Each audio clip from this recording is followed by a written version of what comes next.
풍성하게 임하길 간절히 축원합니다. 여러분, 나를 향한 하나님의 은혜가 무한하시다라는 것을 믿으시죠? 하나님의 은혜가 무한합니다. 하나님은 우리가 하나님의 보호 아래 늘 살아가기를 원하고 계십니다. 그래서 하나님은 우리의 삶이 하나님의 은혜 안에서 감사와 기쁨으로 넘치기를 원합니다. 그래서 우리를 죄에서 구원하여 주셨고 원수의 압제에서 벗어나게 해주셨습니다. 죄 가운데 거하여 있으면 감사와 기쁨이 없기 때문에 그 죄에서 다 벗어나게 해주었습니다. 아무리 우리를 힘들게 하는 것이 있다 하더라도 하나님을 향한 우리의 믿음과 그 순종이 굳세게 뿌리 내려 있으면 반드시 우리는 하나님께서 주시는 그 은혜의 삶을 우리가 온전히 살아갈 수가 있다는 겁니다. 이스라엘 백성들이 애굽에서 나왔죠. 애굽에서 나왔는데 그들 앞에 놓여있는 것이 홍해였습니다. 그리고 그들 뒤에 따라오는 사람들은 애굽에 분산했습니다. 근데 하나님께서 큰 은혜를 베풀어 주셔서 그 홍해를 갈라주셨습니다. 홍해가 쫙 갈라져서 이스라엘 백성들은 그 홍해를 건너고 이스라엘 백성들을 추격해오던 애국 군사들은 홍해를 따라서 건너려고 하다가 결국 이스라엘 백성들이 다 건넌 후에 홍해가 다시 홍해 바다가 다시 합쳐져서 모든 애국의 군사들은 그 홍해에 다 수장되었습니다. 이러한 하나님의 위대한 일을 이스라엘 백성들이 체험을 했습니다. 그리고 그들은 오늘 말씀처럼 수르 광야 이름이 수르입니다. 이 광야에 들어갔습니다. 그리고 사흘 길을 걸었어요. 사흘. 광야의 길을 3일을 걸었는데 문제는 뭐냐면 광야를 3일 걸었던 게 문제가 아니라 물이 없다는 게 문제였습니다. 사람을 가장 힘들게 하는 것 중에 하나가 뭐냐면 갈증이죠. 갈증은 참 참기 어렵습니다. 여러분, 갈증을 참아낼 만큼 대단한 인내력이 있는 분 계십니까? 이 갈증은요 정말 사람을 힘들게 만들어요. 아무리 맛있는 음식을 먹었다고 해도 물이 없으면 그 먹은 음식은 오히려 고통이 될 수 있어요. 이게 체하잖아요. 물이 없으면. 뭘 마실 게 없어요. 물이 사람에게 얼마나 필요하고 중요한지는 굳이 설명하지 않아도 다 아실 거예요. 우리 사람의 몸의 70%는 다 물로 되어 있다고 그러잖아요. 그러니까 얼마나 중요합니까? 태양이 내리쬐는 광야를 3일을 걷는데 물이 없다? 이거는 죽은 것과 마찬가지라는 거예요. 그만큼 고통스럽고 힘들어요. 홍해를 건너서 기적을 체험한 지 3일 만에 그들이 위기를 만난 거예요. 기적의 체험을 3일 전에 했는데 물이 없다고 지금 이 사람들은 불평하고 있어요. 3일 전에 홍해라고 하는 놀라운 기적을 체험해놓고는 3일 만에 불평을 했다? 여러분들 위로가 되십니까? 우리도 그러지 않습니까? 하나님의 은혜를 받아놓고는 불과 몇 시간만 지나지 않아도 우리가 불평하거나 아니면 신앙과 먼 은혜의 체험과 먼 그런 삶을 살 때가 때로 있지 않습니까?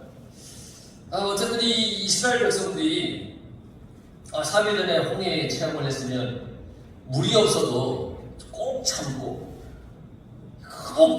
그냥 이렇게 지내야 될 것 같은데 아니 얘들은 많이 불평을 했어요. 그런데 여러분, 물이 없이 뜨거운 광야를 다녀보지 않았다면 이들을 비판할 수 없어요. 광야에 가본 사람이라면 어떻게 물 없이 3일이나 저렇게 걸어왔지? 라고 하면서 그 이스라엘 백성들의 인내력에 아마 박수를 칠지도 몰라요. 3일 동안 광야에서 3일 동안 물도 없이 대단하다 대단해 막 그렇게 얘기할 거예요. 그렇게 해서 그들이 겨우 간신히 샘이 있는 곳에 도착했는데 그 샘 이름이 마라라고 하는 이름의 샘이에요. 그런데 그들 샘에 도착했지만 또 다른 문제가 떡하니 놓여 있는데 바로 그 샘물이 너무 써서 마실 수가 없는 거예요. 여러분 수돗물에 조그만 냄새가 나도 아이고 하고 벌써 상수도 사업소에 친구 왔지 않습니까? 야 이게 물이야?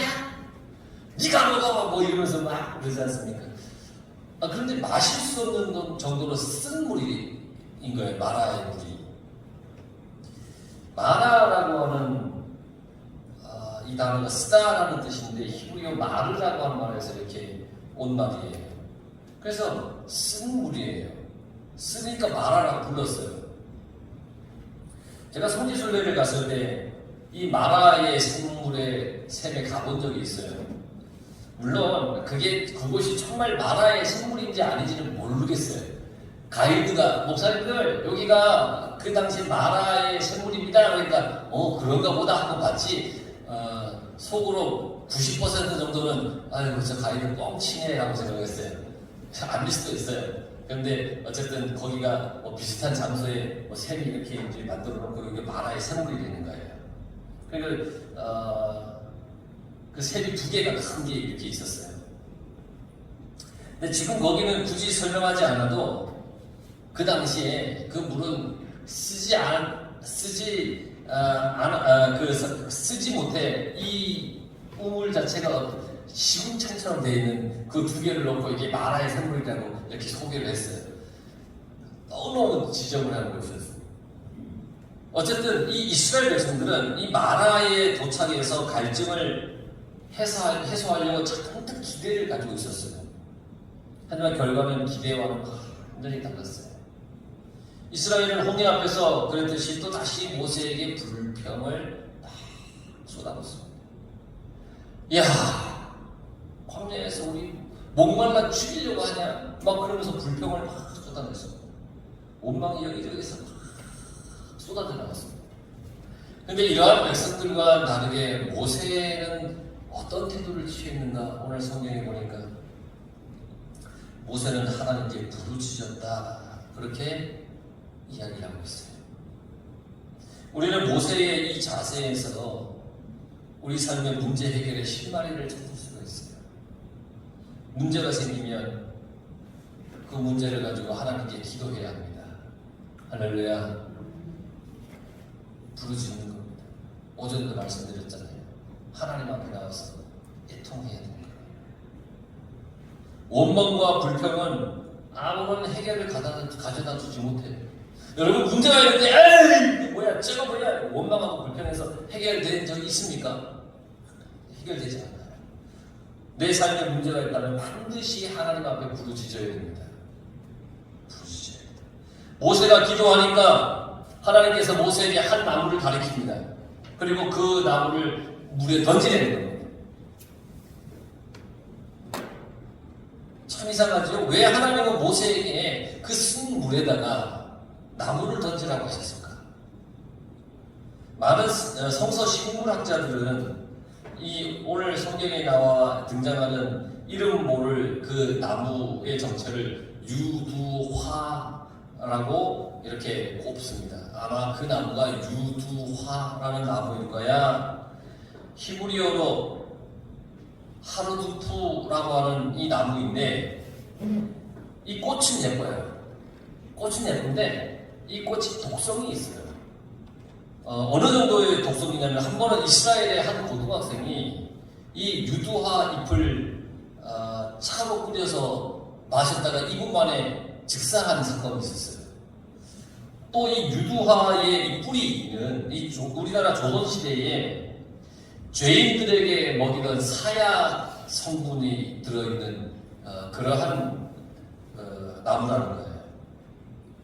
근데 이 유두화는 어디서 잘 자라냐면 샘 주변에서 잘 자란답니다.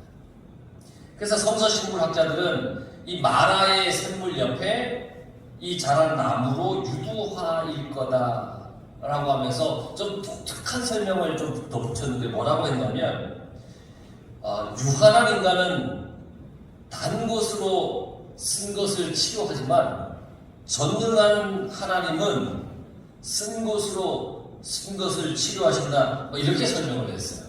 물론 그 설명이 맞는지 안 맞는지 이 성서 식물학자들이 고민하다가 이렇게 설명을 덧붙였어요. 사람들은 쓴 약을 마시고 나면 어떻게 합니까? 사탕을 먹잖아요. 저도 어렸을 때 하도 몸이 약하니까 아마 집에서 보약을 지어서 먹였던 것 같아요. 초등학교 들어가기도 전에. 지금도 생생하게 기억이 나요. 얼마나 쓴지 막 어머니는 코를 이렇게 자꾸 이렇게 막 먹이는 거예요. 냄새 안 맡으면 괜찮다고. 뭐 이게 됩니까? 이렇게 너무 다 넘어져. 그러니까 그때부터 이거 쓰니까 못 먹는 거예요. 그런데 너가 이거 다 먹으면 사탕 줄게 하고 사탕을 다 들고 있는 거예요. 그럼 그 단 사탕을 먹고 싶어가지고 쓴 그 약을 다 먹고 그 약을 얼른 먹어요.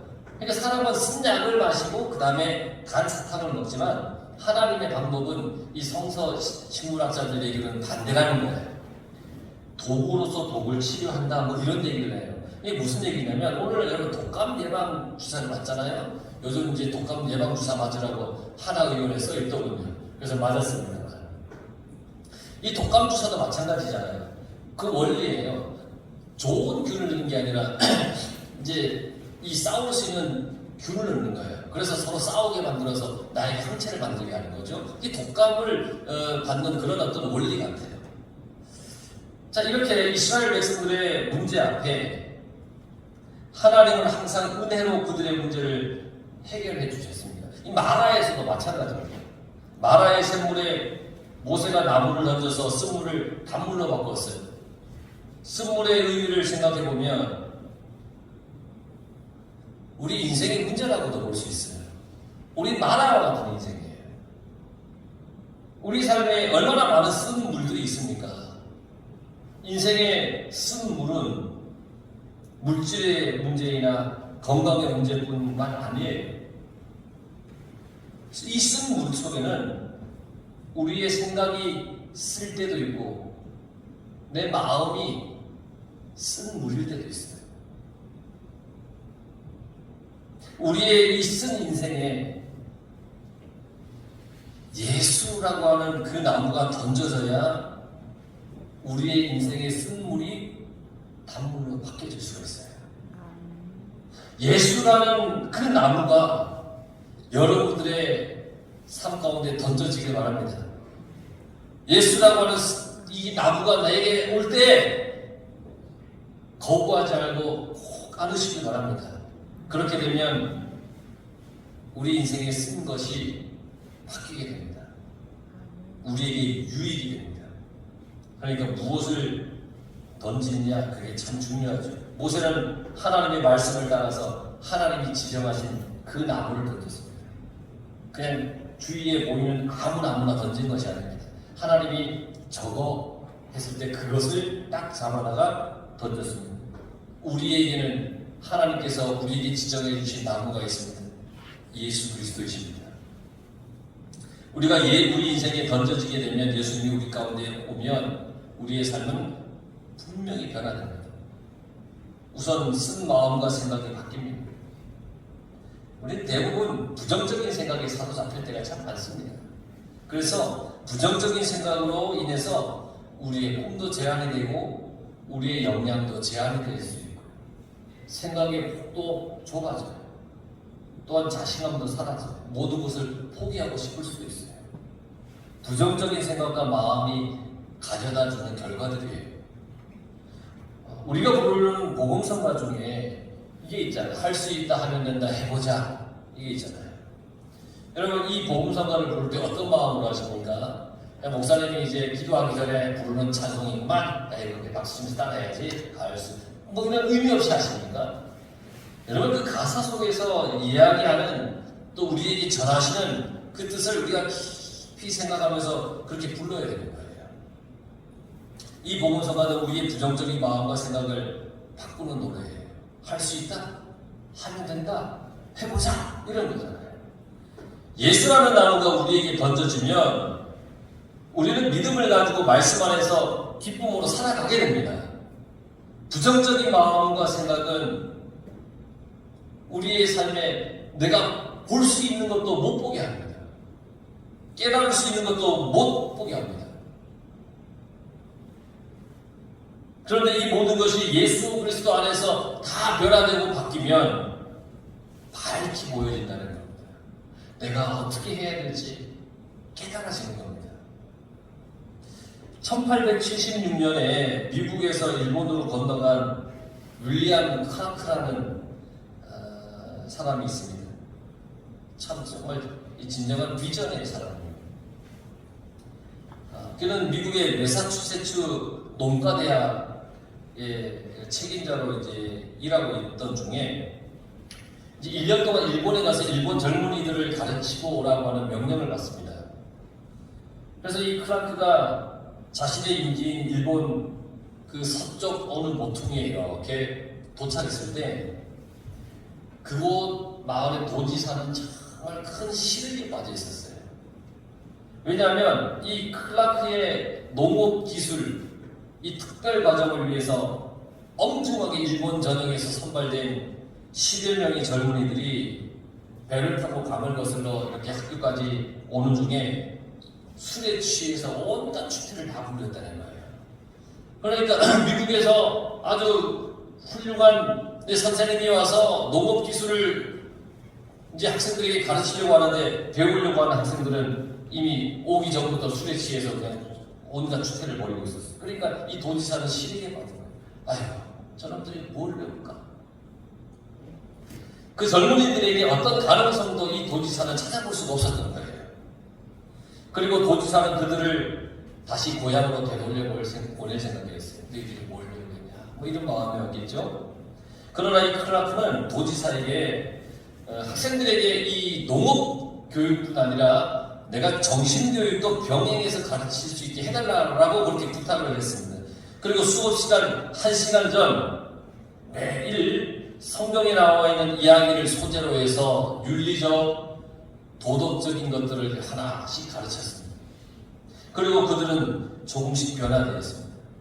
그리고 1년이 지났을 때 그는 단순한 농업교사가, 농업기술교사가 아닌 그 젊은이들에게 존경을 받는 참 스승이 되어 있었습니다. 클라크가 이제 1년 임기를 마치고 떠나는 날, 이 일본의 젊은이들이 이렇게 선착장까지 걸어갔고, 클라크를 따라서 미국에 가게 해달라고 간청을 했습니다. 우리 저 선생님 따라가서 더 배우게 해달라고, 따라가게 해달라고. 그러나 클라크는 그들에게 각자 고향으로 돌아가도록 설득을 했습니다. 고향으로 돌아가라. 배운 것을 가지고 너희들 고향에서 이렇게 하라. 그러면서 했던 그 유명한 이야기가 있는데, Boys be ambitious. 젊은이여, 야망을 품어라. 이 말을 그들에게 전했다는 겁니다. 그 후에 이 젊은이들 중에는 일본의 재무장관, 국제연맹 주재 일본 대표, 일본 제1의 기독교 지도자 등 당시에 일본의 정신적인 변화와 근대화를 주도하는 선구자들이 많이 배출이 되었다는 겁니다. 여러분, 예수님을 구주로 영접하고 예수님을 떠나지 않으면 우리의 모든 삶은 밝을 수밖에 없습니다. 주님 안에 있으면 우리의 인생은 밝을 수밖에 없습니다. 지금은 희미해 보입니까? 여러분, 분명히 보이는 날이 옵니다. 예수님은 또한 우리의 모든 질병을 치료하십니다. 우리의 육신의 질병도 치료하십니다. 성경에는 수많은 병자들이 고침을 받은 수많은 기록이 있습니다. 그리고 이것이 기록으로만 있는 것이 아니라 오늘 우리의 삶 가운데도 나타나지 않습니까? 여러분들이 예수님의 이름으로 육신의 질병이 고쳐지고 여러분들의 아픈 것들이 치료되길 간절히 바랍니다. 모세가 마라의 샘을 달게 하고는 하나님의 말씀을 그들에게 전하는 것을 보면서 우리도 예수님을 믿으려면 이렇게 믿어야 되지 않겠나 라는 생각이, 너희가 너희 하나님 나 여호와의 말을 들어 순종하고 내가 보기에 의를 행하며 내 계명에 귀를 기울이며 내 모든 규례를 지키면, 하나님께서 모세에게 바로에게 가서 이스라엘을 광야로 보내달라고 말을 하라고 했을 때 또 홍해 앞에서 지팡이로 홍해를 내리칠 때, 마라의 샘물에 나무를 던지자고 할 때 그 나무를 던졌을 때, 이 모든 것을 그저 순종했더니 하나님의 역사가 일어난 겁니다. 홍해를 내리치라 했을 때 믿음이 없어도 내리치겠습니까? 내리쳤는데 이거 안 갈라지면 어떡하지? 이런 마음이 있으면 내리칠 수 있겠습니까? 못하잖아요. 말씀에 온전한 순종이 있으니까 할 수 있는 거예요. 마라의 샘물에 나무를 던지라고 했는데 이걸 던졌는데 아무런 변화가 일어나지 않으면 어떡하나, 이러한 불안함이 있으면 던질 수 있겠습니까? 그러나 모세는 모든 것에 그저 순종했더니 하나님의 역사가 일어난 겁니다. 말씀이라면, 하나님의 말씀이라면 이것저것 되지 말고 그저 순종할 때 하나님의 역사가 일어나는 겁니다. 내 생각과 내 이성의 판단을 비춰볼 때 어긋난다고 여기더라도 하나님의 말씀이라면 반드시 우리는 순종하며 살아야 됩니다. 불가능해 보이던 출애굽이 가능해지고, 애굽의 군사들에게 죽게 생겼을 때 하나님께서 살려주셨고, 목말라 죽게 되었을 때 하나님께서 마시게 해주셨습니다. 우리 인생에 예수님의 말씀으로 가득하게 되면 여러분들은 하나님의 진정한 그 회복의 역사를 여러분들이 보게 될 겁니다. 우리 모두가 예수님이라는 그 나무를 내 마음에, 내 인생에 잘 던져서 옳은 변화의 삶을 우리가 다 살아갈 수 있길 바랍니다. 오직 예수님밖에 없다는 것, 말씀밖에 없다는 것, 말씀은 붙잡고 살아가야 된다는 것, 순종해야 된다는 것, 그걸 깨닫고 여러분들의 믿음의 승리가 있고 삶의 변화가 있고 놀라운 하나님의 역사들이 삶 속에서 매일매일 체험되는 복된 삶이 되기를 간절히 축원합니다.